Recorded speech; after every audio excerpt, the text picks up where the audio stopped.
Welcome back to the Deep Dive. It is Sunday morning, December 7th, 2025, and this really feels like the last major staging point before we head into year-end. It absolutely does. We're analyzing a stack of institutional reports that landed on our desks this weekend, and the message they're all sort of converging on is specific and, frankly, a little terrifying. Market sentiment is officially categorized as neutral. Now, when you and I see neutral on a chart, we often think stability, but these reports argue that this neutrality is a mask. It's a facade. Exactly. Yeah. It's a highly fragile, almost volatile equilibrium that feels like it's held together by a thin thread. Our mission today is to get behind that placid surface, using this institutional-grade analysis to understand what the biggest players are truly focused on, and maybe where the landmines are buried for what's ahead. The word fragility is absolutely key, and you're right, it just permeates every page of this synthesized data. Or we're at this point of balance, trying to hold up a widely priced in dovish Federal Reserve action or rate cut expected tomorrow against these, immovable realities of structural liquidity issues and persistent inflation. So the market isn't resting. No, it's holding its breath. And to guide you through this, we've distilled the institutional focus down to three critical interconnected themes: the state of liquidity, the shape of volatility, and the corrosive problem of correlation breakdowns. Navigating the next few weeks requires more than just, reading the headlines. It requires deep vigilance and a highly agile strategy. That's the challenge, isn't it? The market hates uncertainty, but this period of, let's call it cautious defense, where we aren't definitively selling off, but we also can't decisively rally, that's arguably more complicated than a clear trend, bullish or bearish. Oh, much more. Uncertainty breeds positioning risk and whipsaws. Okay, so let's unpack this. Let's start with what anchored the market last week. What actually happened on the charts through Friday's close. And, how robust was that defense, really? Yeah. We have to focus on the S&P 500 for the week ending December 5th. Looking at the weekly candlestick formation, it just tells a story of an index under extreme duress early in the week. It was facing a major test. A monumental test, truly. For a moment there, it really looked like we were going to break structure entirely, and that would have had massive ramifications for year-end positioning. What did the reports highlight about the significance of the level that was defended? Well, the reports confirmed that the S&P 500 was driven down sharply. It sliced right through key short-term averages until it finally tagged the most significant multi-month structural floor, the 50-week moving average. And that's not just some arbitrary line. Oh, not at all. For institutional strategists and long-term funds, the 50-week MA, which corresponds roughly to the 200-day moving average, just on a weekly chart, it's the definitive measure of the long-term secular bull trend. So losing it isn't just a dip. No, losing that level is not a minor correction. It signals a profound shift in the market regime. It often confirms a transition from a bull market to a prolonged cyclical bear market. So when the S&P hit it, the stakes were, you could say, existential. But the index didn't close below it. Yeah. The defense held. We saw that recovery rally, forming that telltale shape on the weekly chart. Correct. The defense technically held. The resulting weekly candle exhibited a long lower wick. Now, let's unpack the psychology of that wick for a second. Go ahead.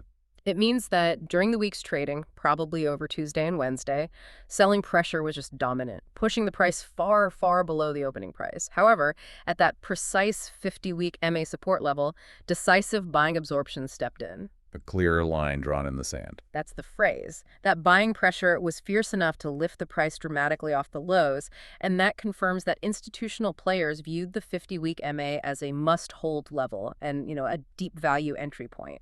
That sounds like a decisive victory for the bulls, though. If they absorbed all that supply, why should we still be nervous? Because of the caveat of conviction. While the absorption was fierce and the long lower wick is a positive sign, the candle itself had a relatively small body and it closed very near its opening price. If the bulls had truly overwhelmed the sellers and possessed high conviction, that wick absorption would typically fuel a strong, large, green candle body closing near the high of the week. That would signal momentum and a definitive reversal. And we got the opposite of that. Instead, we got what technical analysts call a doji, or a spinning top formation, a technical draw.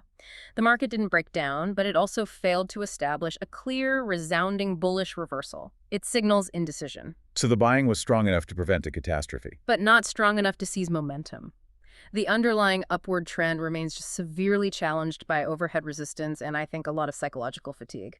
And this story of indecision is reinforced by the volume figures, right? Which the reports highlighted as being, well, alarmingly low for such a critical technical test. Exactly right, or rather precisely the point the reports emphasize. If that defense of the 50-week MA was driven by high conviction, by the smart money making a concerted, committed entry, we would absolutely expect to see a surge in aggregate trading volume. You'd want to see a big spike. A huge spike.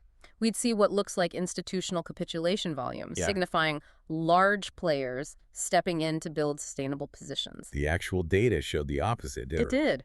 Aggregate trading volume for the week was below its 20-week average, and this quietness was particularly pronounced during the actual midweek bounce that formed that long lower wick. And that is problematic. Why? If a rally happens on low volume, what does that signal? It raises serious questions about the sustainability of the move. So we have this major technical save-a-price recovery, but the volume suggests it was more of a whisper than a roar. What's the practical implication for a portfolio manager heading into Monday morning? The implication is a lack of institutional commitment. It suggests two possible mechanisms for the recovery, and, neither of them screams sustainable rally. Okay, what are they? First, it could mean that the sellers simply exhausted their supply at that psychologically important floor. They just ran out of ammunition. Second, it means that the buyers who did step in were highly selective and not committing significant fresh capital for a sustained move higher. So for a PM, that defense feels tentative. Very. It means the market is highly susceptible to renewed selling pressure if the major macro catalysts this week, the FOMC decision and CPI, fail to deliver the positive surprise the market is craving. It's an easy level to test again. Let's pivot from price action to market mechanics, because this is where the reports flag some amber lights regarding liquidity. When institutions talk about liquidity, they often mean the underlying stability of the system, not just, how easy it is to buy a share of a mega cap stock. Where are these stress points manifesting? Yeah, they're looking beyond the headlines. When these institutional reports cite thinning liquidity, they're pointing to a weakening foundation, a market where it is becoming harder and more expensive to execute large trades without moving the price against you. And where did they see specific stress outside of the S&P 500? Well, the most immediate and practical measure is the widening of bid-ask spreads. This widening was particularly acute in the less liquid segments of the market. Specific tranches of high-yield corporate bonds and, notably, mid-cap growth equities. So if you're trying to move $100 million in a high-yield fund. Exactly. If the bid-ask spread, the difference between the highest price a buyer will pay and the lowest price a seller will accept doubles, your transaction cost doubles, and your execution difficulty just skyrockets. That sounds like execution risk is rapidly escalating for large funds, even if the daily volatility index, the VIX, hasn't totally exploded yet. It is escalating, and this risk is confirmed by the data on block trades. Institutional orders above, say, $50 million faced increased difficulty and greater market impact costs. Large fund managers are struggling to liquidate or initiate positions without essentially tipping their hand and causing the price to move against them. So market depth is just not robust. It's not. And should a sudden selling wave materialize, the capacity of the market to absorb those flows without dramatic sudden price dislocations is severely diminished. It's a plumbing problem. Okay, let's move to volatility itself. The VIX saw a modest climb, from the low 15s to the upper 18s last week. But the reports emphasize the VIX term structure, which is where it gets really interesting for anyone trading hedges. Tell us what the steepening front end is signaling. The VIX term structure is essentially the curve charting the price of VIX futures across different expiration months. Normally, the market is in contango, meaning the futures expiring later cost more than the spot VIX because future uncertainty is priced higher than immediate reality. What we saw this week was a significant steepening of the front end. So if the curve is steepening, what does that mechanically mean for the cost of protection? It means the spread between the spot VIX and the front-month VIX futures narrowed considerably. Think of it this way. Traders are willing to pay a much higher premium for immediate hedges protection expiring in the next 30 days relative to hedges expiring 60 or 90 days out. So it's a massive, concentrated, rising demand for short-term downside protection. That's it. Institutions aren't just generally worried, they are worried about specific time-bound risks. And that risk is primarily the FOMC meeting starting tomorrow. Is this a sign of panic? Not panic, but extreme nervousness. We are not yet in backwardation, where the spot VIX is actually higher than the future VIX, which is the classic sign of acute, immediate market panic. But this steepening is the definitive step right before backwardation. It's the warning shot. It tells us that institutions are paying a premium to hedge event risk this week. And crucially, we also saw an uptick in the VVIX, the volatility of volatility, which confirms that options traders anticipate greater swings in the VIX itself.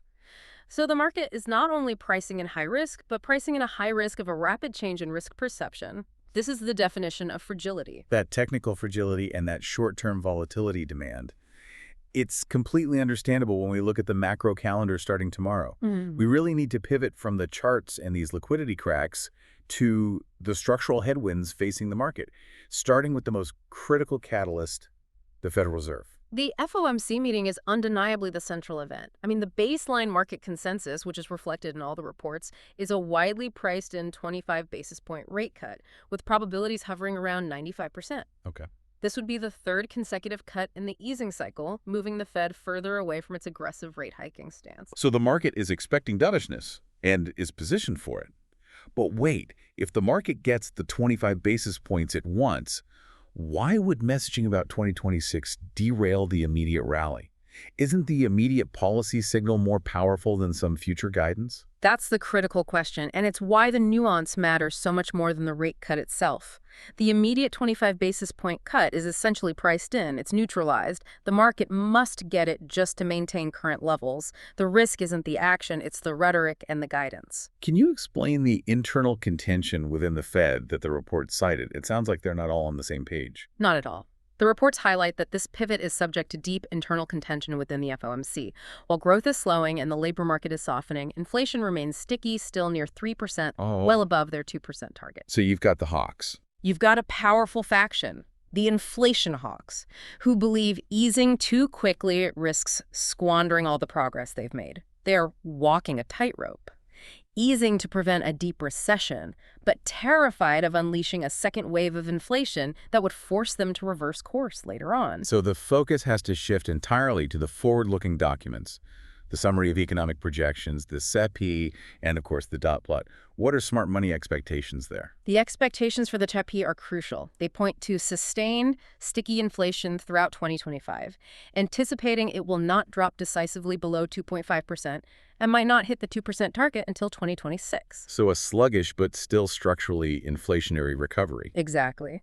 And furthermore, the infamous dot plot, where members signal their expectations for future rate paths, that is the biggest landmine. What's the consensus expectation for the 2026 dot plot? What's the market bracing for? The expectation is extremely cautious. The consensus suggests the 2026 dot plot will signal, at best, only one additional rate cut next year. Only one. Yes, and that is the definition of restraint. Now, the market, which loves to run ahead of the Fed, has likely priced in 2 or even 3 cuts for 2026. If the Fed delivers a 25 BP cut tomorrow, but signals only 1 cut next year, that is a massive, immediate repricing risk. That's the classic hawkish cut, a gift with a massive warning label attached. What assets suffer most in that scenario? Oh, the hawkish cut scenario. A rate reduction accompanied by caution that tempers future easing expectations. It's kryptonite for long-duration assets. So high-growth tech. High-growth, non-profitable technology stocks whose valuations depend on perpetual low rates, and crucially, the long end of the Treasury curve.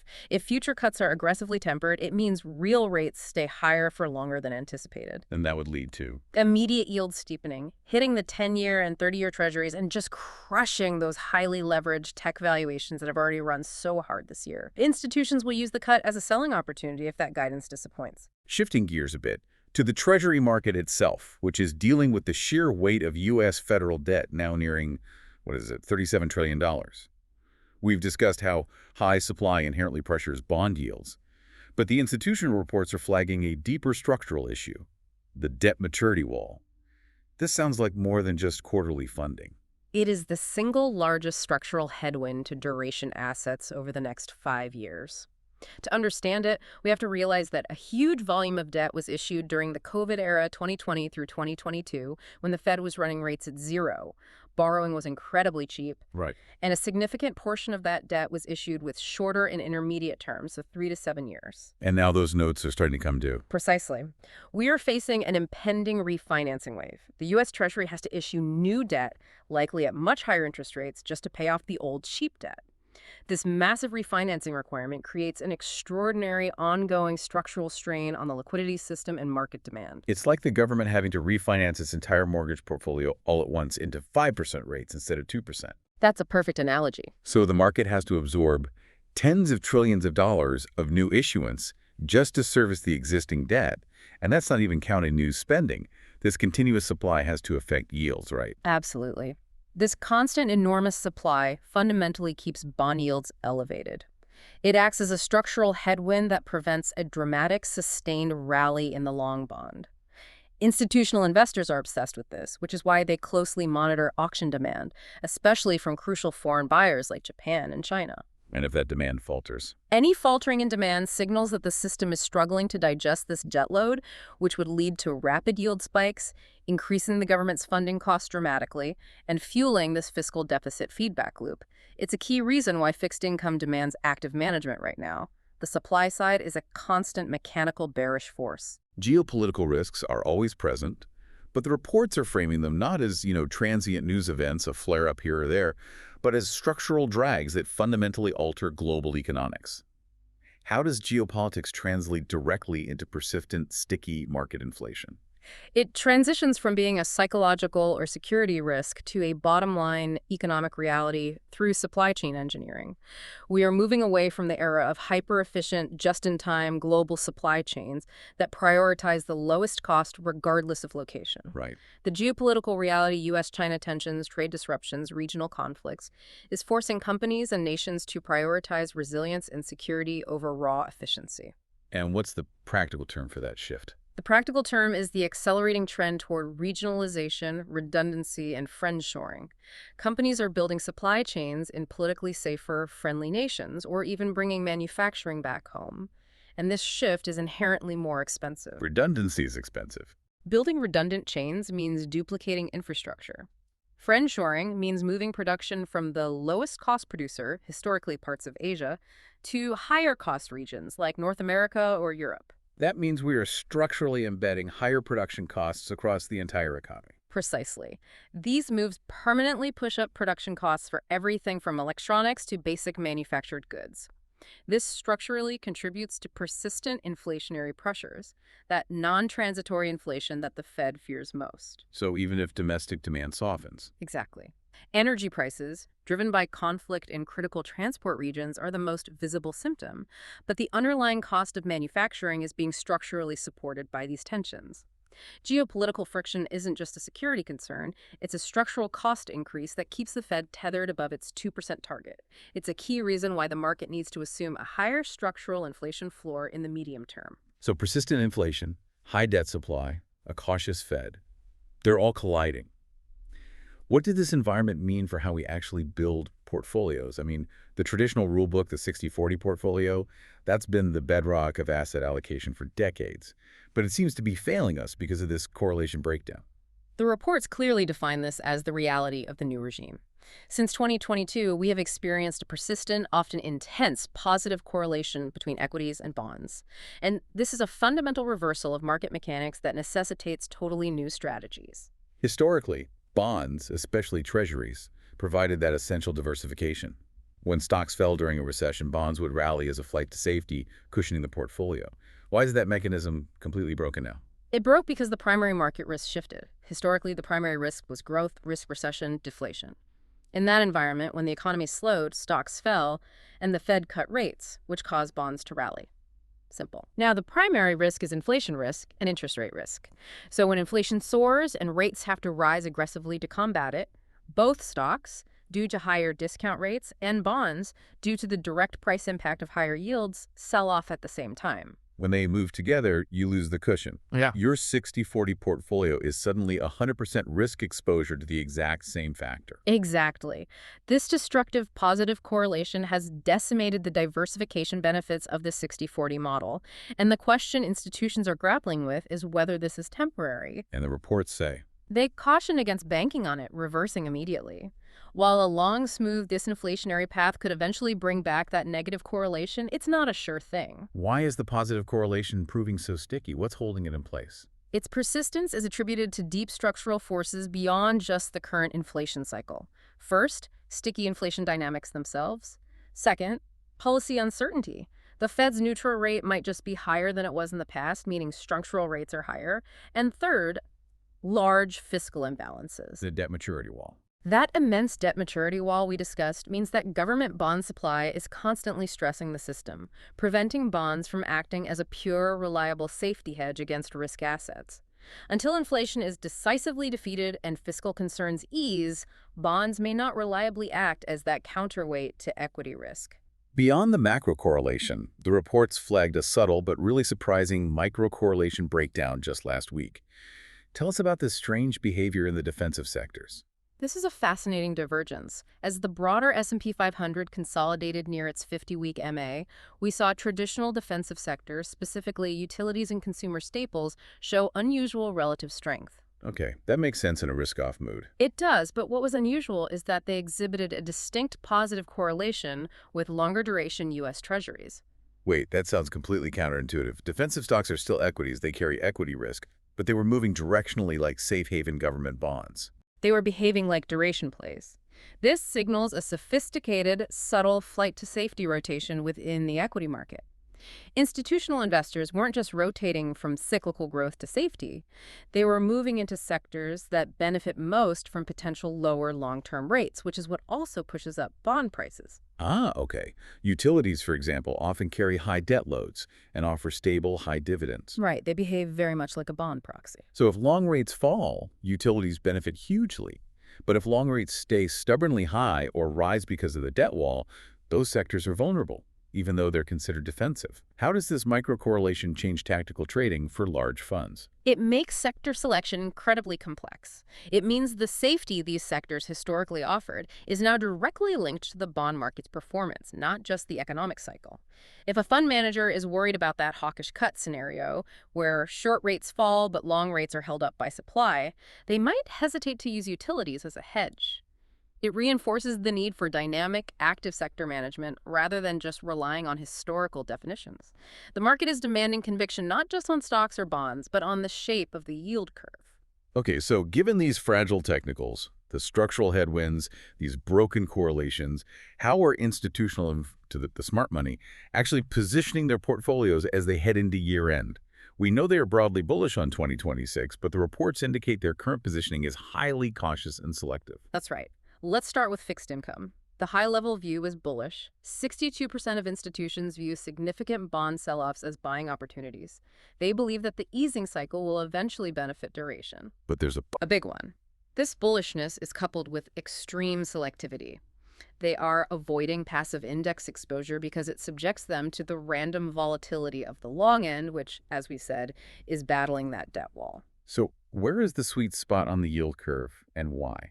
Let's break down the rationale for their focus on the belly. The reports show a clear, deliberate preference for the belly of the yield curve, specifically 3 to 7 year notes. This is the core tactical maneuver right now. And the rationale? It's multifaceted. First, they capture attractive yields relative to the very short end, which is still dominated by the Fed funds rate and low T-bill yields. Second, and crucially, they limit the duration risk compared to the 10 or 30-year bond. Why is limiting duration risk so important right now, given the expectation of cuts? Isn't the 30-year bond the ultimate duration play? It is, but it's also the most vulnerable to the debt maturity wall supply issues and those geopolitical inflation shocks.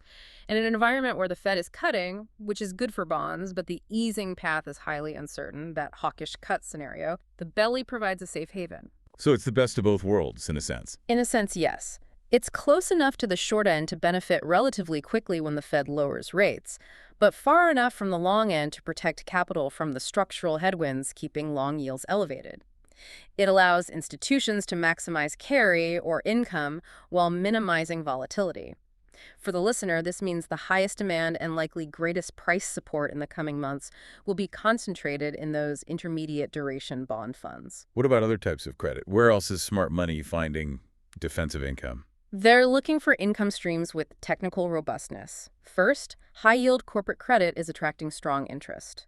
The reports indicate that strong demand, robust technicals, and pretty solid corporate fundamentals are underpinning this interest. It suggests near-term default risk remains low. So they're getting paid to take corporate risk. Exactly. High yield offers better returns than treasuries, and they are willing to take that risk because the economy, while slowing, isn't immediately collapsing. Second, there's strong demand for municipal bonds. These are seen as income-rich, defensive allocations that are often resilient during slowdowns and provide valuable tax advantages. The environment clearly mandates active management. So for the average listener who might just use passive bond funds, what's the takeaway from this very selective approach? The takeaway is that passive duration exposure right now is risky. If your passive fund is heavily weighted towards the long end of the curve, 10 years and beyond, you are exposing yourself to the volatility caused by the debt wall and Fed uncertainty. Smart money is actively choosing which segment of the curve to own. If you are passive, you might consider shifting exposure toward intermediate duration ETFs to mimic that institutional safety focus. Okay, let's turn to equities. Despite all this caution in fixed income, 67% of institutions are broadly bullish on stocks for 2026. If the long-term outlook is positive, why are many funds taking a mild underweight position in equities now? That's the core paradox. It's an exercise in strategic prudence. The broad bullishness is based on the assumption that the easing cycle will stabilize the economy and reignite earnings growth next year. However, heading into year-end, many funds are shifting toward cash and liquid diversifiers tactically. So why the hesitation now? The hesitation stems from a practical reality. After the run-up we've seen this year, compelling valuations might not fully reflect fundamental improvements yet.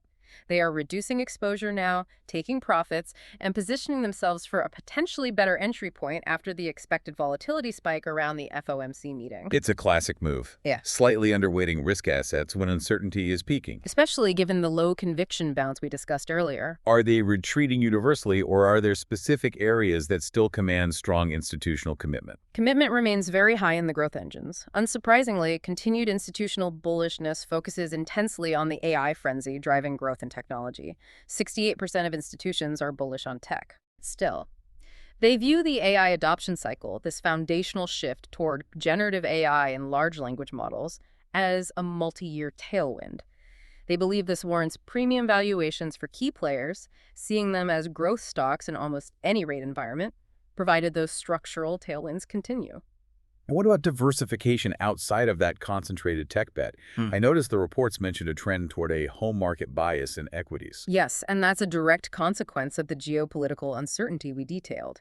In a world of elevated US-China tensions and trade disruption, institutions are reallocating capital to their domestic markets, whether that's US funds increasing US exposure or European funds increasing EU exposure. It's a search for safety and familiarity. It's driven by a search for greater familiarity, stronger corporate governance control, and insulation from external political risks that can just suddenly wipe out foreign investments. It's a defensive tilt that prioritizes control in a fractured world. So to summarize the overall positioning, it's tactical adjustments, reducing exposure to volatile, highly correlated baskets, and increasing allocation to liquid, uncorrelated strategies like gold, specific commodities, and liquid hedges.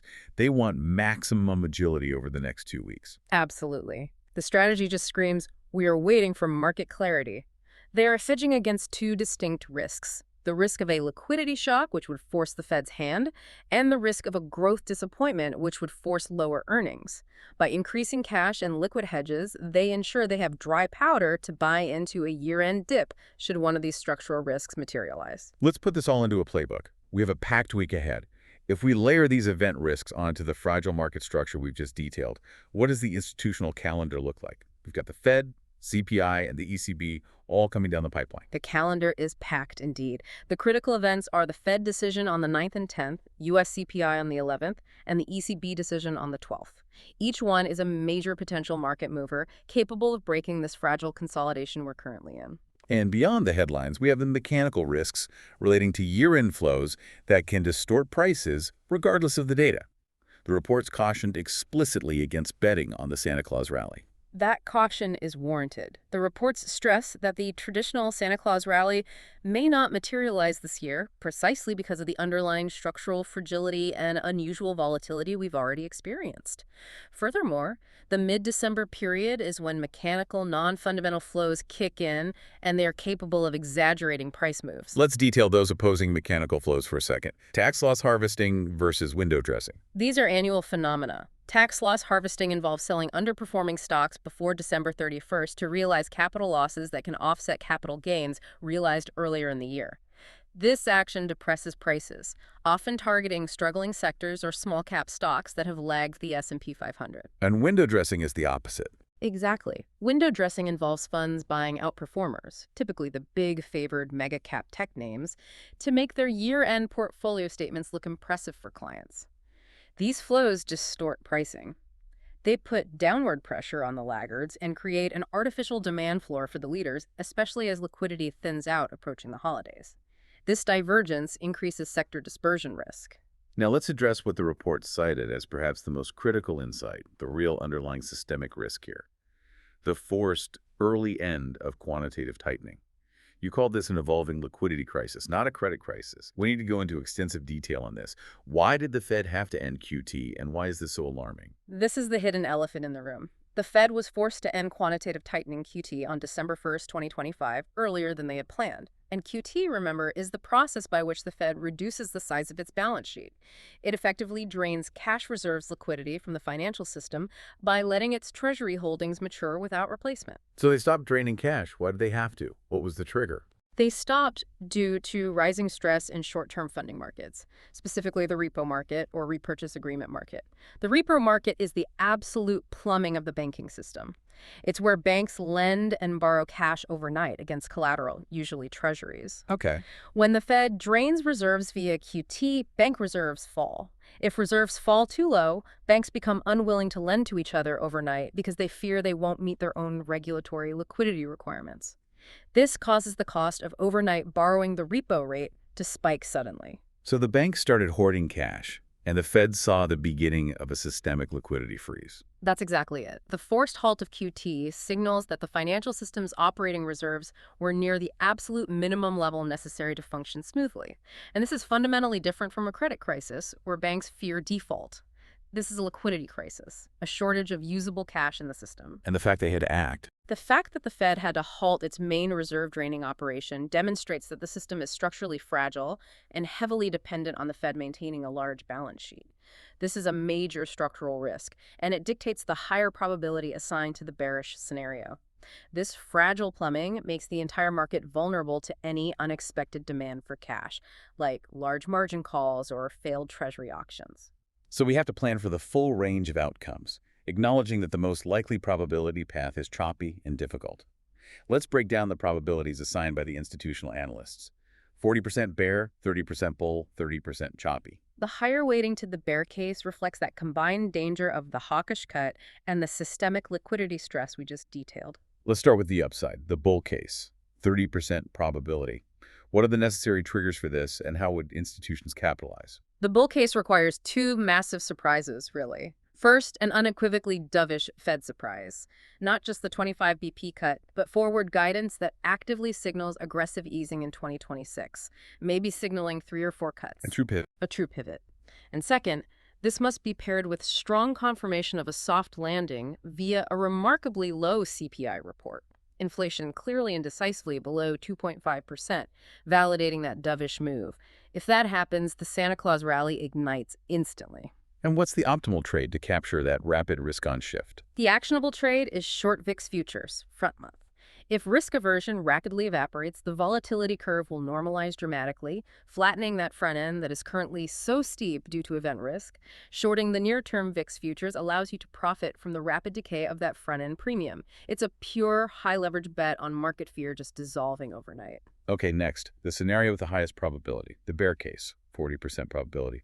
What specific catalysts trigger this structural downside? The triggers here are the hawkish Fed disappointment, the 25 BP cut delivered with restrictive rhetoric that crushes 2026 easing expectations, or an unexpected resurgence of stubborn inflation in the CPI report. For example, core CPI above 3.1%. Either of those catalysts would collide violently with the existing escalating liquidity crunch signaled by the forced end of QT. How does smart money hedge this high-probability downside? The actionable trades focus on volatility monetization and structural safe havens. First, long VIX futures, front month and mid-curve. If systemic fear spikes, the VIX term structure will instantly flip into backwardation where the current month is highest. Being long the front and mid-curves positions you perfectly to profit from that fear spike. And second trade. Long gold. Gold acts as the ultimate structural hedge against three things at once: liquidity stress from the system's plumbing issues, currency volatility if the Fed is seen as panicking, and of course, inflation. It's the ideal defense against systemic risk fueled by a disappointing central bank. Finally, the difficult middle ground. The most likely probability path, 30% probability. This assumes a choppy, messy, range-bound outcome. This path is characterized by mixed messaging. The Fed delivers the expected 25 basis point cut, but maintains a cautiously neutral stance on future policy, maybe hinting at one cut next year. CPI shows modest but not decisive moderation. Uncertainty remains high. And the market just chops around. The market engages in a choppy trade dominated by conflicting year-end flows, window dressing, fighting tax loss harvesting, with the VIX remaining elevated, probably in the 20-25 range. So what's the core defensive strategy for this messy middle? The core strategy is defensive and highly hedged. First, maintain a neutral equity beta, meaning stock exposure equal to the market average, and you focus only on high-quality, high cash flow names. Second, dynamic hedging is key. You utilize VIX options, specifically long calls or call spreads. These instruments let you hedge against a volatility spike without incurring the perpetual negative drag, the decay, of being outright long VIX futures in contango. And where is the selective opportunity within this choppy environment? The opportunity lies in idiosyncratic small cap and value segments. These areas often show a burst of activity late in the year.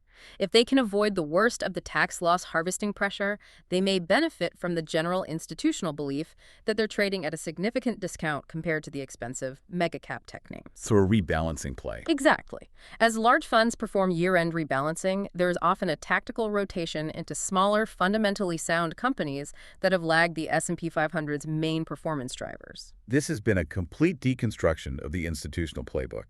To summarize the mandate heading into this pivotal week, it is defined by active management, robust scenario planning, and an aggressive, continuous search for truly uncorrelated returns. The underlying fragility, where key technical supports just barely held and the liquidity remains thin, it all sets the stage for potentially violent market reaction to the FOMC and CPI data starting tomorrow. The relevance for you is immense. You really cannot rely on the old rulebook right now. Understanding the structural risks, the weight of the debt maturity wall, the sticky inflation narrative driven by geopolitics, and especially the mechanical failures of market plumbing like VIX steepening and the forced end of QT is essential for navigating the weeks ahead. This market is demanding selective conviction and high agility. Passive strategies are likely to be heavily punished if that 40% bear case materializes. Which brings us to our final provocative thought for you to explore this week, and it connects the macro policy decision to the systemic issues we just discussed. If the Federal Reserve's new easing cycle starting tomorrow is primarily driven not by a clear, sustained deflationary trend, meaning the economy is fundamentally healthy enough for lower rates, but is instead driven by systemic liquidity stress, the forced end of quantitative tightening because the financial plumbing is breaking, does that fundamentally change the risk profile of high-duration assets in 2026? Are we easing because the economy is weak or because the financial system itself is fragile? The answer to that question will define whether the coming year is a stable rebound or a flight to genuine safety.